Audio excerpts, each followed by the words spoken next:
ሰላም ውድ ተመልካቾቼ፣ ጋዜጠኛ አለምነህ ዋሴ በጋዜጠኛ ሳምሶን ማሞ ለምን ተመታ? የኔ ደማቅ ሰዎች ይቀጥላል።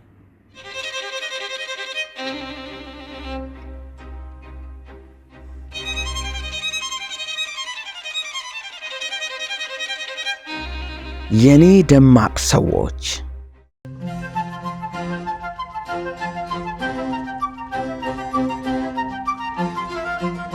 ድንጋይ ራስ። አንዳንድ ሰው ራሱን ድንጋይ ራስ ነኝ ይላል። ልክ ነህ ብትለው ከአንተ ጋር ይጣላል።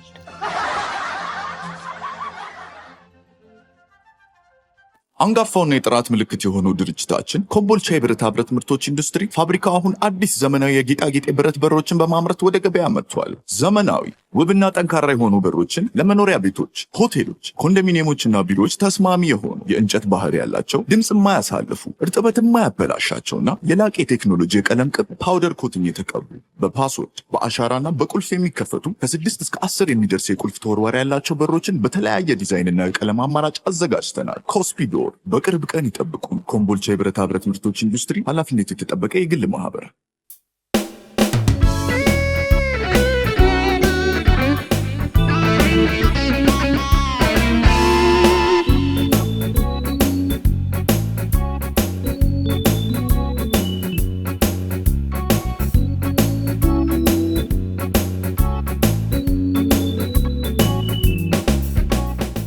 አስራ አራት የዓለምነህ ዋሴ ተወዳጅ አለቆች። ጋዜጠኛ ደረጀ ኃይሌና ዓለምነህ ዋሴ የሙያ ታላላቆቻቸውን በማክበር ይታወቃሉ። በተቀመጡበት ስቱዲዮ፣ በቆሙበት መድረክ የነታደሰ ሙሉነህ፣ የነጌታቸው ኃይለ ማርያም፣ የነዳሪዮስ ሞዲ ስም ካፋቸው ጠፍቶ አያውቅም። ጋዜጠኛ ደረጀ ኃይሌማ በመኖሪያ ቤቱ ውስጥ ጭምር የእነዚህን ታላላቅ ጋዜጠኞች ፎቶግራፍ ልክ እንደ ወላጆቹ ፎቶ ለጥፎ ታገኙታላችሁ። እንግዲህ የደረጀን ጊዜው ሲደርስ በሰፊው አጫውታችኋለሁ። ወደ ዓለምነህ እንመለስ። ዓለምነህ ስለ ጌታቸው ኃይለ ማርያም ሲያወራ፣ ስለ ዳሪዮስ ሞዲ ሲናገር ለእነዚህ ሁለት ሰዎች ያለው ፍቅርና አክብሮት ይጋባባችኋል። በተለይ የዳሪዮስ ሞዲ ነገር ሁሌም ያንገበግበዋል። ዳሪዮስ በኢትዮጵያ ዋና ዋና የታሪክ አንጓዎች ላይ ብቅ የሚል ደማቅ ጋዜጠኛ ነው። ዓለምነህ በዳሪዮስ ሞዲ የቋንቋ ችሎታ እጅግ ይደመማል። በእርግጥም ከኢራናዊ አባቱና ከኢትዮጵያዊት እናቱ የተወለደው ዳሪዮስ ሞዲ የአማርኛ ቋንቋ ዕውቀቱ እጅግ አስገራሚ ነው። የዜና ፋይል ሰዎች ወደ አማርኛ ቋንቋ ለመመለስ የተቸገሩትን ቃል ፈጥኖ መላ የሚያገኝለት ዳሪዮስ ሞዲ ነው። ለምሳሌ የኤችአይቪ ኤድስን ዝርዝር ስም የቅስመ ተፈጥሮ ሰባሪ በሽታ ኤድስ ብሎ የሰየመው ዳሪዮስ ሞዲ ነው። አንድ ቀን በዜና ፋይል በር በኩል ሳልፍ ዓለምነህን በመስኮቱ በኩል ተመለከትኩት። ባልተለመደ ሁናቴ የቆሻሻ ወረቀት ማጠራቀሚያው ባልዲ ላይ አጎንብሷል። ከባልዲ ውስጥ ተጨምድደው የተጣሉ ወረቀቶችን ያነሳል። ዘረጋግቶ ያያቸዋል፣ መልሶ ይጥላቸዋል። ደሞ ሌላ ወረቀት ያነሳል፣ ደሞ ይጥላል። ከሥራ ሰዓት በኋላ ስንገናኝ ከቆሻሻው ባልዲ ውስጥ ምን ይፈልግ እንደነበር ጠየቅኩት። የውጭ ዜና እየተረጎምኩ ሳለ ለአንዲት እንግሊዝኛ ቃል ተመጣጣኝ አማርኛ አጣሁላት። አሰብኩ፣ አሰላሰልኩ፣ አወጣው፣ አወረድኩ። ሊመጣልኝ አልቻለም። ትዝ ሲለኝ ትናንት ማታ ዳሪዮስ ሞዲ ተረኛ ነበር። እርሱ እንዴት እንደተረጎመው ለማወቅ ዜናውን ያረቀቀበትን ወረቀት ፍለጋ ነበር የቆሻሻው ባልዲ ላይ ደፋ ቀና ስል ያየኸኝ አለኝ። በአንድ ወቅት ታላቁ ጋዜጠኛ ጌታቸው ኃይለ ማርያም አስመራ ዘለግ ላለ ጊዜ ሳይቆይ አልቀረም። እዚያ የተመደበው ከአስመራ ራዲዮ ጣቢያ ጋር ለተያያዘ ሥራ ይመስላል። ይሁን እንጂ የጌታቸው ልብ ያለው አዲስ አበባ ነው። ኢትዮጵያ ራዲዮ ነው። ዜና ፋይል ነው። ከዚህ የተነሳ በተደጋጋሚ ለዳሪዮስ ሞዲ ደብዳቤ ጽፏል። ከደብዳቤዎቹ አንዱን ከዳሪዮስ ሞዲ ቤተሰቦች አገኘው። ዳሪዮስ በወቅቱ የዜና ክፍል ኃላፊ ሲሆን ጌታቸው ኃይለ ማርያም ደግሞ የዜናና መዋዕለ ዜና ዋና ክፍል ኃላፊ ነበር። ጋዜጠኛ ጌታቸው ኃይለ ማርያም በራሱ እጅ ጽሑፍ ለዳሪዮስ ሞዲ የጻፈውን ደብዳቤ የጀመረው ዳሪዮስ እንደምን ከርመሃል? እኔ በጣም ደህና ነኝ። ሥራ እንዴት ያደርጋቸዋል? ልጆቹስ እንዴት ናቸው? በማለት ነው። ልጆቹስ ተብለው የተጠቀሱት ወጣቶቹ የዜና ፋይል ጋዜጠኞች እና ዓለምነህ ዋሴ ናቸው። በደብዳቤው መጨረሻ አካባቢ እያንዳንዳቸውን በስም እየጠራ ሰላምታይን አድርስልኝ ይለዋል። ለዳንኤል፣ ለአማረ፣ ለገነት አስማረ፣ ለጋሽ ክፍሌ፣ ለተካልኝ፣ ለብርሃነ መስቀል፣ ለአዜብ፣ ለዕፀሕይወት፣ ለትዕግሥት፣ ለደበበ፣ ለዓለምነህ፣ ለዕፀገነት፣ ለገነት አስፋው፣ ለገነት በየነ፣ ለአስካለ ጽጌ፣ ለፀሐይ በጋሻው፣ ለጌታቸው፣ ለዋጋዬ፣ ለተስፋዬ ማቀረኝ፣ ለባዩሽ፣ ለሁሎ ይላል። ቀጠል አድርጎም ያኔ በብርሃነ መስቀል በኩል የላካችሁልኝን ደብዳቤ አንብቤ በጣም ነው የሳቅሁት ይላል። በእውነቱ ከልብ እንደምታስቡኝ ገባኝ ካለ በኋላም ጌታቸው በረጅም ጊዜ የጋዜጠኝነት ዘመኑ ለመጀመሪያ ጊዜ የተደሰተበትና የኮራበት የዜና ፋይል ስታፍ እንደሆነ ይገልጻል። በሕይወቴ ለመጀመሪያ ጊዜ ከእውነተኛ ሐቀኛ ቅን ልጆች ጋር ለመሥራት በመቻሌ ታድያለሁ። እጅግ በጣም ነው የማመሰግነው። ኮርቼባችኋለሁ ይላል። ጌታቸው በዚህ ደብዳቤው የአስመራ ቆይታውንም ይተርካል። በመጨረሻም ሥራ ላይ እንድትበረቱ ተስፋ አደርጋለሁ። በሉ አስባችኋለሁ። በሰላም ይግጠመን ወንድማችሁ ጌታቸው ሲል ይደመድማል።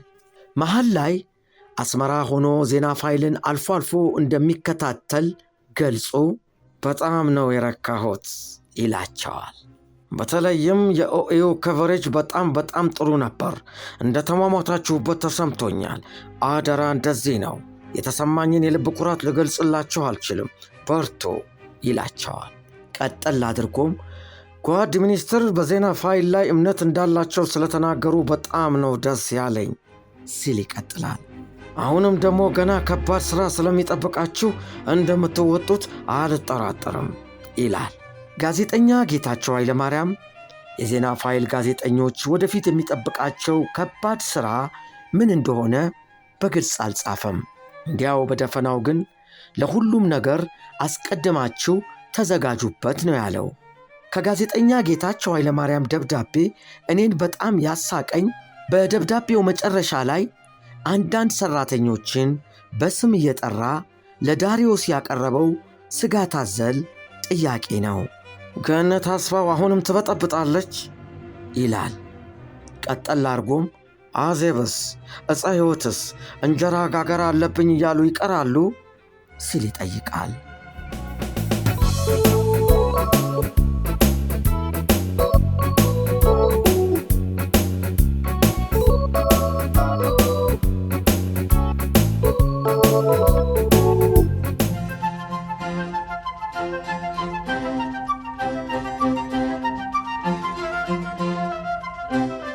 ሴቶች እጅግ የረቀቁ የፈጣሪ ስራዎች ናቸው። ሴቶችን በቀላሉ አውቃቸዋለሁ የሚል ወንድ ወይ ሳይካትሪስት ነው አሊያም ሳይካትሪስት ያስፈልገዋል።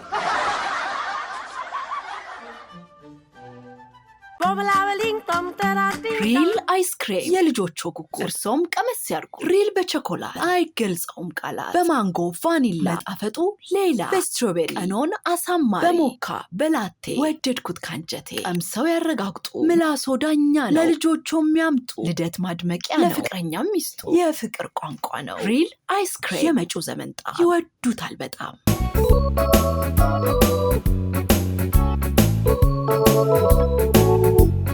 አስራ 15 በሳምሶን ማሞ የተመታው ዓለምነህ ዋሴ። ስብሐት ገብረ እግዚአብሔር ነግረውኝ ካረሳኋቸው ነገሮች አንዱን ላጫውታችሁ። አንድ ቀን ጋሽ ስብሐት እኔ እግዚአብሔር ከፈጠረልኝ ስሜቶች ሁሉ አብዝቼ የምወዳት ፍርሃቴን ነው። የሆነ ረብሻ ተነስቶ ወጣቶች ድንጋይ ሲወራወሩ ፍርሃቴ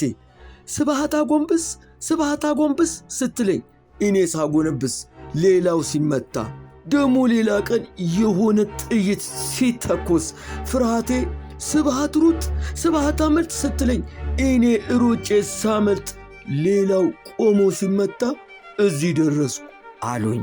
መቼስ እንደ ስብሃት ፍርሃቱን በድፍረት የሚናገር ጀግና ወንድ እንኳን በሀገር ውስጥ በውጭ አገርም የሚገኝ አይመስለኝም። የውጭ አገሩን እንዴት አወቅ ከተባልኩ ዕድሜ ለማርክ ትዌን እላለሁ።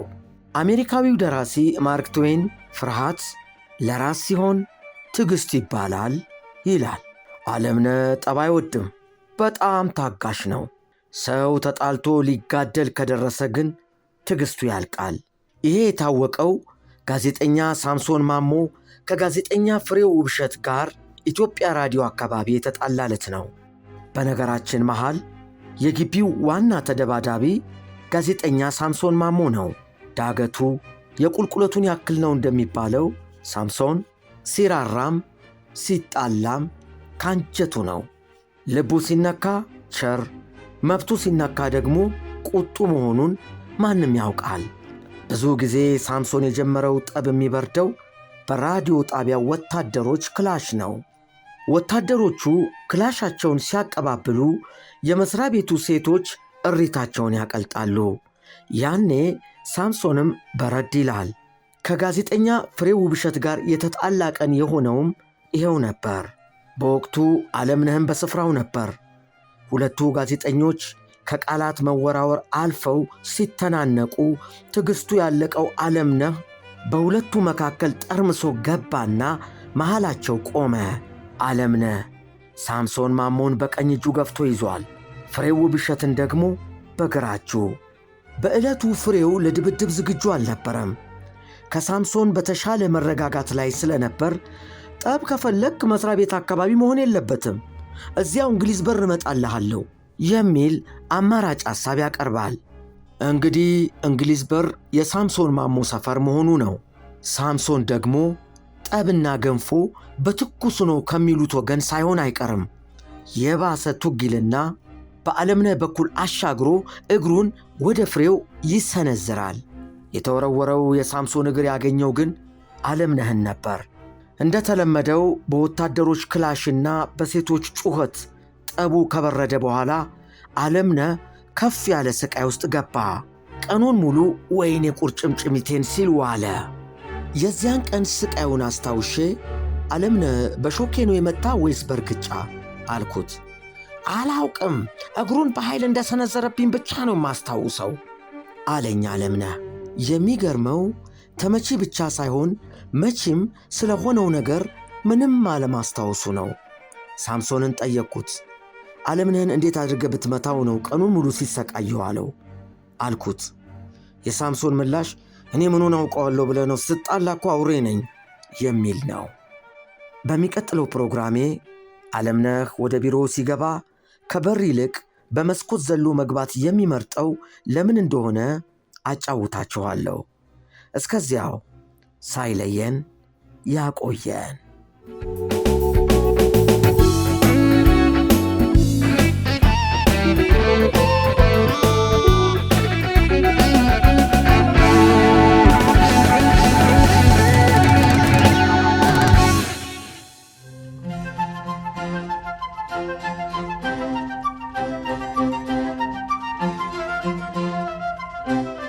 ዚነዲን ዚዳን።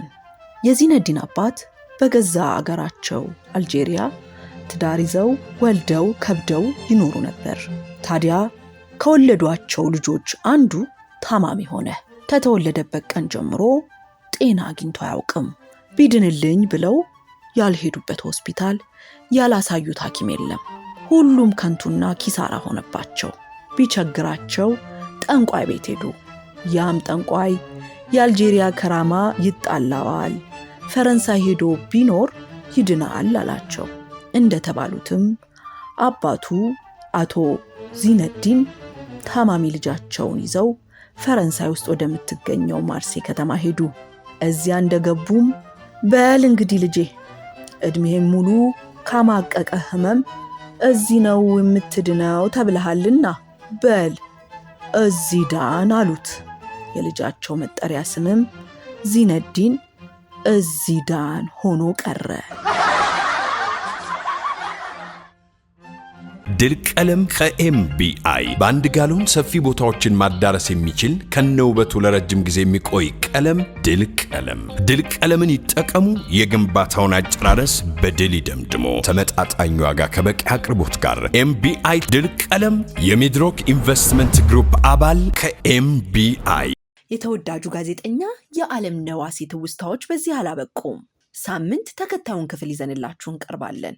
ከዓለምነህ በኋላም ታሪኮች ይቀጥላሉ። የነ ከበደ ሚካኤል፣ የነ ሐዲስ ዓለማየሁ፣ የነ ጸጋዬ ገብረ መድኅን፣ የነ ደበበ ሰይፉ፣ የተወዳጁ ጋዜጠኛ የደረጀ ኃይሌ፣ የነ ኃይሌ ገብረ ሥላሴ፣ የነ ጎሳዬ ተስፋዬ፣ የሌሎችም ደማቅ ሰዎች ያልተሰሙና የሚያስገርሙ ታሪኮችን ይጠብቁ። ሁሌ እንዲያገኙን ሰብስክራይብ ያድርጉን። የምስራች! የኔ ደማቅ ሰዎች ቅጽ 1 ካናዳ በሚኖሩ የትረካ ወዳጆች ታትሟል። ቶሮንቶ የምትገኙ ኢትዮጵያውያን በስልክ ቁጥር 43 7766 24 21 ደውላችሁ ማግኘት ትችላላችሁ። ሁናቴዎች ሲመቻቹ አዲሱ ትውልድ ከታላላቆቹ ስብዕና ይማር ዘንድ የኔ ደማቅ ሰዎች ቅጽ 1 2ና 3 በተከታታይ ለኢትዮጵያ አንባቢያን የሚቀርቡ ይሆናል። በአንባቢያን ዘንድ ተወዳጅነትን ያተረፈው የታገል ሰይፉ ዝንቡላና ካሮት ረጅም ልቦለድ 3ኛ እትምም በጃፋር መጽሐፍት መደብር አለ። ቢችሉ ገዝተው ባይችሉ ተውሰው ያንብቡት።